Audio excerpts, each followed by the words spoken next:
Increasing coffee consumption may help to stave off liver cancer, a new study has suggested. Researchers have found that people who drink more coffee are less likely to develop hepatocellular cancer, HCC, the most common form of primary liver cancer, and the effect was even found in decaffeinated coffee.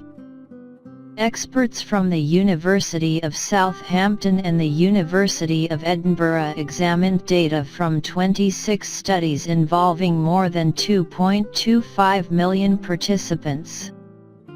Compared with people who drank no coffee, those who drank 1 cup a day had a 20% lower risk of developing HCC, according to the study, published in the journal BMJ Open.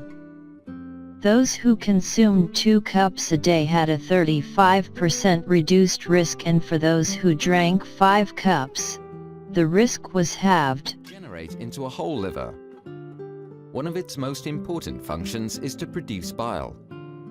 This collects in bile capillaries within the liver.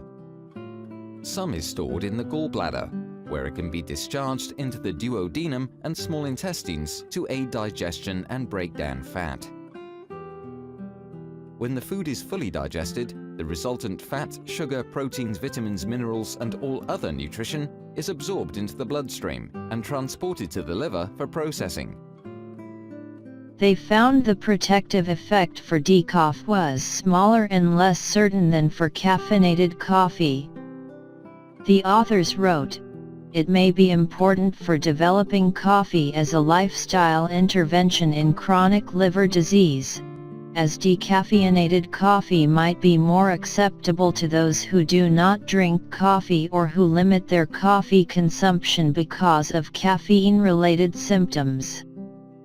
Lead author Dr. Oliver Kennedy, of the University of Southampton, said, "Coffee is widely believed to possess a range of health benefits, and these latest findings suggest it could have a significant effect on liver cancer risk. We're not suggesting that everyone should start drinking 5 cups of coffee a day though. There needs to be more investigation into the potential harms of high coffee caffeine intake, and there is evidence it should be avoided in certain groups such as pregnant women. Nevertheless, our findings are an important development given the increasing evidence of HCC globally and its poor prognosis." Professor Peter Hayes, of the University of Edinburgh, added, "We have shown that coffee reduces cirrhosis and also liver cancer in a dose-dependent manner. Coffee has also been reported to reduce the risk of death from many other causes. Our research adds to the evidence that, in moderation, coffee can be a wonderful natural medicine." Figures from the Office for National Statistics show that in 2015, 4,673 new cases of liver cancer were diagnosed in England.